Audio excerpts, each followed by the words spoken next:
Chase your dreams but first realise that what is it that you really want, otherwise it would be quite a bad deal. তোমার স্বপ্ন পূরণ করতে পরিশ্রম করো, কিন্তু প্রথমে জেনে নাও তুমি আসলে প্রকৃত অর্থে কী চাও, না হলে এটা খুব খারাপ ব্যাপার হয়ে যাবে। অসুখের চিকিৎসা করা জরুরি, কিন্তু প্রথমে দেখতে হবে প্রকৃত অসুখ আসলে কী।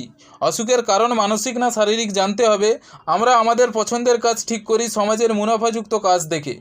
ডাক্তার, ইঞ্জিনিয়ারিং এইসব কাজ পছন্দ করি। টিভির সামনে ইন্টারভিউ দেওয়ার সময় ডাক্তার হতে চাই, আর গ্রামের মানুষের চিকিৎসা করতে চাই। আমাদের টিভির সামনে বসে মিথ্যা কথা বলতেও লজ্জা করে না। সবাই ডাক্তার হবে আর গ্রামের মানুষের সেবা করবে। আজকে যদি এমন হতো তাহলে শহরের মানুষকে চিকিৎসার জন্য গ্রামে যেতে হতো। WBCS, UPSC পরীক্ষায় ইন্টারভিউতে আমরা বলছি সমাজকে, নিজের গ্রামকে, এলাকাকে উন্নত করতে চাই, আর মনে ইচ্ছা থাকছে সম্মানের খিদে আর প্রচুর কালো সাদা ইনকামের লালসা। সমাজের কাছ থেকে খ্যাতি পাওয়ার লোভে প্রশাসনিক কাজে যাওয়া, আর মুখে বলা জনকল্যাণের কথা। সমস্ত রাজনেতা দেশের উন্নতির জন্য রাজনীতিতে যায় আর কোটি কোটি টাকার কেলেঙ্কারি করে ফুলে ফেপে ওঠে। ভোগের লালসায় কাজ করে প্রকৃত সুখের সন্ধান করলে কি আর সুখ পাওয়া যাবে? আমরা তাই করি। আমাদের কাছে ভোগই সুখ। আমরা জানি না ত্যাগেই প্রকৃত সুখের সন্ধান মেলে। সমাজ শিখেছে যে কাজ পছন্দ হবে সেই কাজটি করা যেতে পারে, তা সে যতই অধার্মিক হোক না কেন, যতই পরিবেশ ও মানবজাতি ধ্বংসের সঙ্গে যুক্ত হোক না কেন। মিড ইন্ডাস্ট্রিকে লাভবান করার জন্য হাজারো মানুষ প্রতিনিয়ত কাজ করছে। আমাদের চিন্তাভাবনা অর্থ রোজগার করতে হবে, তা সে যেভাবেই হোক না কেন। মিড ইন্ডাস্ট্রির সাথে কার্বন এমিশন অর্থাৎ দূষণ ওতপ্রোতভাবে জড়িয়ে। পৃথিবী ধ্বংসের অন্যতম কারণ এই মিড ইন্ডাস্ট্রি।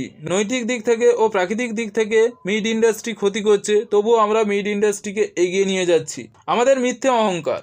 আমরা ননভেজ খাই মানে ননভেজ হিংসা নয়। আমাদের খাওয়ার ওপর কেউ প্রশ্ন তুলতে পারবে না। খারাপ তো খারাপ, সেটা যে করুক না কেন। খারাপ, অধার্মিক, অনৈতিক বিষয় থেকে আমাদের বেরোনোর চেষ্টা করতে হবে। কখনোই আমার খাবার বলে হিংসাকে প্রশ্রয় দিয়ে পৃথিবী ধ্বংস করা যাবে না। আমাদের খাদ্য, বস্ত্র, বাসস্থানের জন্য অবিদ্যা অর্থাৎ সামাজিক শিক্ষা অর্জন করতে হবে, আর চেতনার বিকাশের জন্য আধ্যাত্মিক শিক্ষা অর্জন করতে হবে। সমাজের পক্ষে হিতকর যে কোনো কাজ করা যেতে পারে, তবে আমাদের মন সাফ হওয়া দরকার, না হলে আমরা সমাজ কল্যাণকর কাজেও দুরাচারে জড়িয়ে পড়ব। মন পরিষ্কার রাখার জন্য আধ্যাত্মিক জ্ঞান জরুরি, না হলে প্রচুর অর্থ রোজগার করেও প্রকৃত সুখের সন্ধান পাবো না।